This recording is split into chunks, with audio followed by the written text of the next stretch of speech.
try and cover this this broad brief, but fortunately we've got a Q&A afterwards, and obviously if there are aspects that you think I should be looking at more deeply, be happy to answer questions. So let me begin by stating the obvious, which is that while most of us in this room have gathered to discuss and very likely express concern about what is described as the, quote, reign of censorship across Pakistan, India, and Kashmir, there are many in the region who contest that description and would even question the relevance of this assembly this evening. I'm reminded of Pakistan's Prime Minister Imran Khan, who on a recent visit to Washington in July, when asked about media censorship in his country, dismissed it, quote, as a joke, claiming instead that the freedom accorded to the media in his country was as good as Britain and second to none.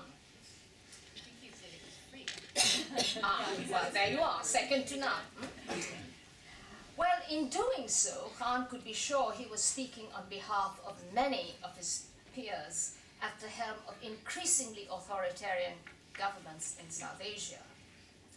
Yet, for all his bombast, much of the evidence contradicts Khan's claims and that of other leaders in South Asia.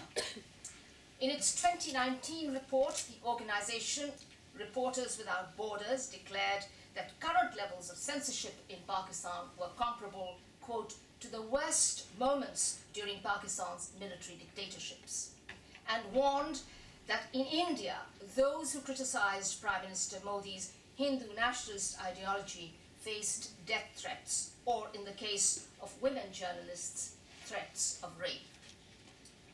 The report, I think, adds to mounting public concern about the spread of censorship across South Asia and a climate of fear aimed at curbing dissent. Many believe it now poses a threat not only to the consolidation of fragile democracies such as Pakistan, but to the future of democracies judged to be more robust, such as in India. Draconian curbs on the free flow of information that have contributed to the erosion of civic and human rights have accentuated these fears. The communications blackout in Indian-controlled Kashmir is widely seen to have enabled the egregious use of force against the local population. Curbs on the reporting of ruthless abuses of power against individuals has also caused concern, as in Pakistan, where the human rights activist Gulalai Ismail was recently forced to flee the country after being targeted by state security services for campaigning to protect Pashtun rights. Elsewhere in Bangladesh, negative publicity against the government has also incurred the wrath of the state, leading to arbitrary arrests, including, most recently, the arrest of the social rights activist and well-known photographer Shahid Alam in 2018 for lending his support to students in Dhaka protesting against the government's poor road safety standards. In India, censorship has been visibly tightened with the re-election of the BJP in May 2019. It has led to scores of academics, journalists, and human rights activists being targeted for voicing opposition to the government's policies and its programs to extend the reach of Hindu nationalism. The effects of this suppression have been particularly acute in India's cultural domain, which has witnessed the murder of eminent journalists such as Gauri Lankesh, the hounding of public intellectuals like Ramachandra Guha, and the incarceration of social activists such as Arun Ferreira and Vernon Gonzalez. The effects of censorship on the freedom of expression and the right to free speech in the artistic and cultural domains look set also to expand in Pakistan, in ways said by some to be reminiscent of the darkest days of General Zia's military regime in the 1980s. Earlier this month, an exhibition titled The Killing Fields of Karachi, mounted by the artist Adila Suleiman, a professor at the Indus Valley School of Art and Architecture as part of the Karachi Biennale was torn down on the instructions of Karachi's municipal authorities. Suleiman had installed 444 concrete pillars, each topped by wilting metal flowers, symbolizing the victims of extrajudicial killings between 2011 and 2018, allegedly orchestrated by the senior superintendent of Sindh Police, Rao Anwar, infamously known as the encounter specialist. He is now facing trial for the 2018 murder of 27-year-old Naqibullah Mahsood, who Anwar had declared a militant, but who was later found to be an innocent, aspiring model. At a press conference called to protest against the official dismantling of Suleiman's exhibition, the head of the department in charge of the public park, which served as the site of the exhibition, sought to interrupt the proceedings, to declare that Suleiman's installation represented, quote, vandalism, not art, adding that artists should not, quote, showcase our dirty laundry to the world. His intervention echoed a familiar refrain in Pakistan, where sensitivity about the image of the state regarded abroad with suspicion as the crucible of state-sponsored violence has encouraged successive governments to attempt to marshal artistic and cultural expressions in the service of presenting a more salubrious picture of Pakistan. Criticism of the work of filmmaker Sharmeen Ubaid Chinoy, who has sought to highlight the condition of victims of honor killings in Pakistan, and pressure on educational institutions not to discuss the current insurgency in Balochistan or the disappearances associated with it, stand as examples. Defiance can come at a cost and sometimes with devastating consequences, such as the cold-blooded murder in 2015 of the social activist Sabine Mahmood, who had decided to ignore warnings not to host a panel discussion on Balochistan at her cultural center in Karachi.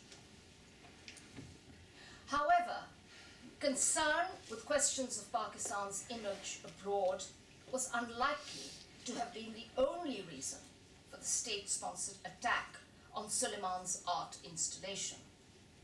An attack somewhat rare in the field of visual art in Pakistan. What was significant about Suleiman's exhibition, and the reason why it appears to have been judged as intolerable, was the manner in which it drew attention to the killing of Naqibullah Mahsood. For playing above Suleiman's installation was a video of Naqibullah's father, intended to highlight Naqibullah's unlawful killing, which served as the catalyst for the creation of the Pashtun rights movement, the Pashtun protection movement, the Pashtun Tahaffuz movement. Its urgent demands for an end to the ethnic profiling of Pakistan's Pashtun population and an inquiry into human rights violations by the army in the Pashtun-dominated tribal areas of the Fatah have been seen as a direct challenge to the authority of Pakistan's military. Not surprisingly, some, like the journalist Mubashir Zaidi, who was among the first to break the news of the destruction of Suleiman's artwork, have concluded that, quote, the military, after suppressing the voices of civil society and media, are now moving to curb dissent in any form, be it art or music. No discussion on censorship in Pakistan would, however, I think, be complete without some reference to Pakistan's current blasphemy laws and their impact on the freedom of expression in that country. So let me end with a couple of observations drawing attention to the surge in blasphemy accusations in Pakistan over the last 2 to 3 decades. Before 1986, only 14 cases of blasphemy were reported. Between 1987 to 2017, at least 1,500 people were charged with blasphemy. This trend has been hastened by the recent and spectacular emergence, arguably with tacit military support, of the Tehreek-e-Labbaik Pakistan, or TLP, which is dedicated, as we know, to more rigorous punishments for alleged blasphemers.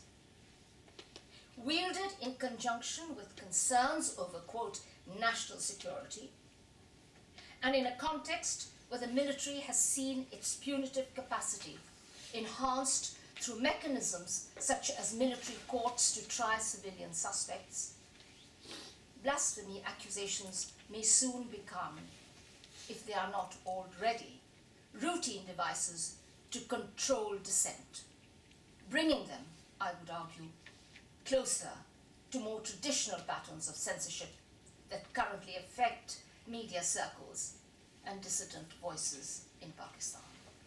I'll end it there. Thank you very much.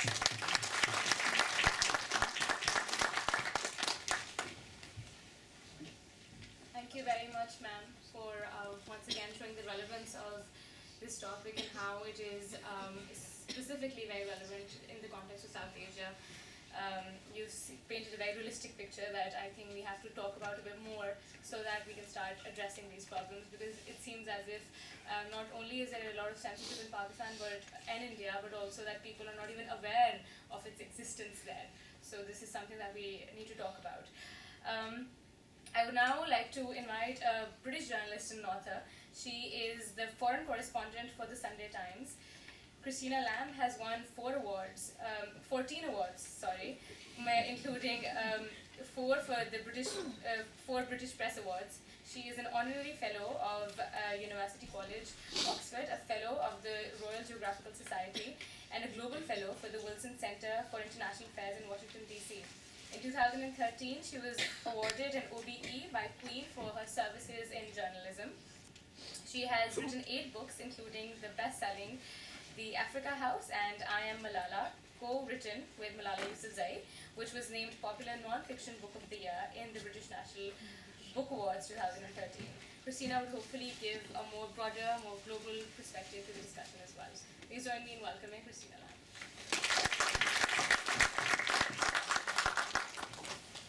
You have to excuse me because I thought we were having a debate. I didn't realise that I was giving a speech.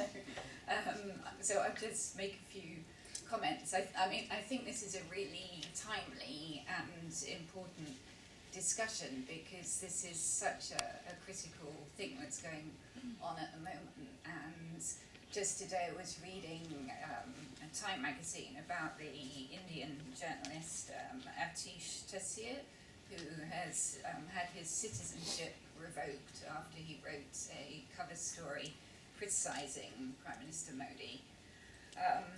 Last year I was a judge on a rather kind of grim thing called the Courage in Journalism Awards. It's grim because you have to be dead with one of these awards, and it brought home actually the danger that people were facing, because last year more journalists were killed around the world than any time before. And interestingly, I mostly cover conflict, which you expect to be dangerous, but a lot of these people were killed for covering corruption and exposing things. One of the things that shocked me, looking at the shortlist of people who'd been killed, was the number that came from India, which I had not expected, because I guess I still had the image that India was, a place with very kind of robust media, and so that was one of the very disturbing things, and we actually made a point when we gave the award to actually draw attention to what was happening there. And of course we all know about what's happening in Kashmir and the 8 million people under siege. We see more and more around the world people shutting down the internet as a way of controlling populations, and I cover places like Zimbabwe. They had a big crackdown earlier this year, and the first thing they did was close the internet so that people couldn't get any information out, and shut down mobile services. Farzana mentioned the comment by Prime Minister Imran Khan when he was recently in Washington about Pakistan's media being freer than here. I don't know if he knows something that I don't, but I was in Pakistan a couple of weeks ago, and it was the same time as the visit of Prince William and Kate. And the very day that they were in Chitral and trying on Chitrali caps and talking very effusively about what an amazing country Pakistan was and what beautiful scenery and what incredible family values, I was watching the TV and there was a press conference going on about the forthcoming, well it's now underway, but the march against Imran Khan, and Maulana, one of the only opposition leaders who's not in jail, was speaking, and the TV just went off air as I was watching, and it was quite funny because then the presenter actually read out the WhatsApp message that she'd been sent, instructing her to stop broadcasting this. So I have to say these kind of things do not happen here, so I'm not quite sure what Imran Khan means when he says that it's freer in Pakistan. I find it very depressing because my journalist friends in Pakistan, and Cyril I'm sure will speak about this much more, all tell me that it's the worst situation that they've been through since censorship under Zia, maybe even worse than them, because then you knew kind of where the lines were and who was doing it, and now it's more nebulous and there's kind of self-censorship and these mute buttons where people are TV anchors interviewing people, and then there's a man sitting there pressing the button if anyone starts talking about anything sensitive like Baluchistan or the PTM or maybe the Army's role in politics. And one friend of mine was telling me that, so she's an anchor, that the man with the mute button actually complained to her that he said, could you stop talking about these controversial things because I'm having to press the button so much and my fingers getting tired. But one thing that really brought home just sort of how bad the situation is I was actually in Pakistan to speak on a panel about media freedom at the Asma Jahangir conference with Cyril, and one of the other panel members was supposed to be Stephen Butler, who's the director of the CPJ, the Commission for Protection of Journalists in New York. He arrived in Lahore after a 25-hour journey with a visa in his passport to speak at this conference, and was told that he was blacklisted and marched back on a plane and sent back. So if you're trying to show that you have media freedom, that doesn't seem to be a very good way to go about it. So why does this matter? I think that we're in an era where in all countries now democracy is sort of under siege, that things we used to take for granted we cannot anymore, and we're seeing a lot of people in power who are basically liars. We have in this country somebody who was sacked from being a journalist because he made up stories, now running the country. So I think, in a situation like that, the press has a really important role to play. We need to call out these people. We need to point out that the comments that they're making are not true. Thomas Jefferson famously said that he'd rather have newspapers without a country than a country without newspapers. And you need an independent press so that citizens stay informed of what's happening, and as a watchdog so that we can hold public representatives accountable.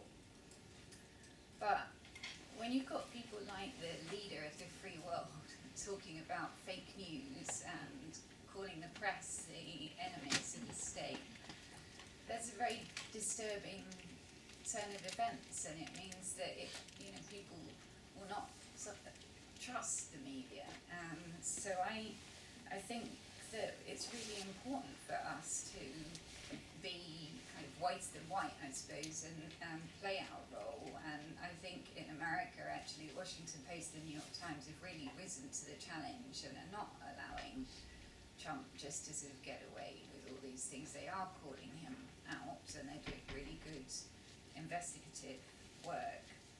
And on World Press Freedom Day earlier this year, Christian Amanpour tweeted that we should be truthful, not neutral. And she's right, of course, but I think that the problem is that we're in an era where people don't accept facts anymore. And that's very difficult to deal with. What do you do when people don't agree on the truth, where people will argue with you that 2 + 2 = 5? I have to say, my experience in Pakistan is that Pakistan was one of the first countries where fake news was used a lot. If you go back to when Osama bin Laden was killed, there were front page stories on newspapers in Pakistan, I was there at the time, declaring that the CIA had killed Osama bin Laden years before, kept him in a fridge, and then planted the body in Abbottabad as a way of besmirching the good name of Pakistan. Do people really believe that? I wrote the book with Malala. Many of you here know that there are lots of people who absolutely deny that Malala was shot, or tell you things that, like, her father shot her so that they could get asylum, or completely ludicrous things. I can guarantee to you that I have seen the X-rays of her shooting. I have met